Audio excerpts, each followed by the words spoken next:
மகாகவி சுப்பிரமணிய பாரதியாரை எல்லாருக்கும் தெரியும், தெரியாதவங்க யாரும் இல்லை. அப்போ அந்த சுப்பிரமணிய பாரதியார் புதுச்சேரியில் வாழ்ந்தார் அப்படின்றதும் பலருக்கும் தெரியும். அவர் புதுச்சேரியில் வாழற காலத்தில் இறை நாட்டம் அவருக்கு அதிகம் இருந்ததுனால புதுவை மணக்குள விநாயகரை பாடியிருக்கார்.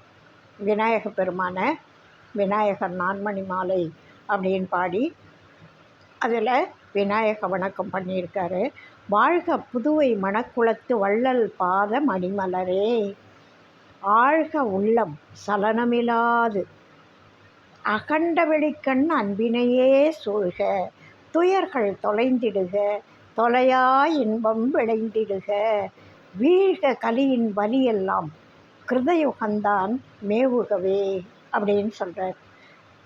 விநாயக பெருமான்கிட்ட சொல்கிறாரு, புதுவை மணக்குள விநாயகரே வாழ்க, உங்கள் வள்ளலாகிய உங்களுடைய பாத மணி மலரை வணங்குற, ஆழ்க உள்ளம் சலனமில்லாது. விநாயகரை பார்த்து என்ன கேட்குறாரு பாருங்க. அவருடைய பாத மணிமலரை வணங்கி என்ன கேட்குறாருன்னா, ஆழ்க உள்ளம் சலனமில்லாது, என்னுடைய மனசானது சலனமில்லாமல் ஆழ்க, அதாவது அமைதியாக.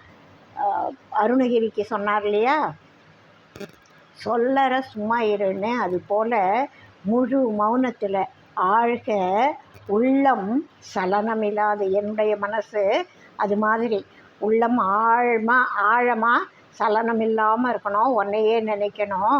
அகண்ட வெளிக்கண் அன்பினையே சூழ்க, இந்த அகண்ட வெளியில் வானம் பிரபஞ்சம் முழுசும் அன்பினையே சூழ்க, அன்பே சூழ்ந்திருக்கணும், துயர்கள் தொலைஞ்சிடுக.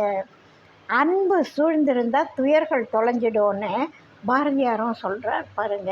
அன்பினை பெறுவாயாகில் அதர்மங்கள் அனைத்தும் நீங்கி துன்பமும் தொலைந்து போகும், துயரம் இங்கு உண்டோ சொல்வாய் என்பார் சுவாமிகள். அதே மாதிரி அகண்ட வெளிக்கண் அன்பினையே சூழ்க, துயர்கள் தொலைந்திடுக, அதனால் துயர்கள் தொலையட்டும், தொலையா இன்பம் விளைந்திடுக.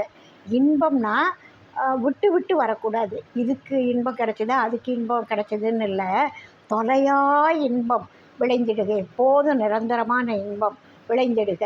வீழ்க கலியின் வலியெல்லாம், இந்த கலிகாலத்தினுடைய கொடுமைகள், துன்பங்கள், துயரங்கள், அதோட தாக்கங்கள் எல்லாம் வீழ்க, போய் வீணாகட்டும். கிருதயுகந்தான் மேவுகவே, கிருதயுகத்தினுடைய நல்ல குணங்கள் மேவுகவே வெளிவரட்டும்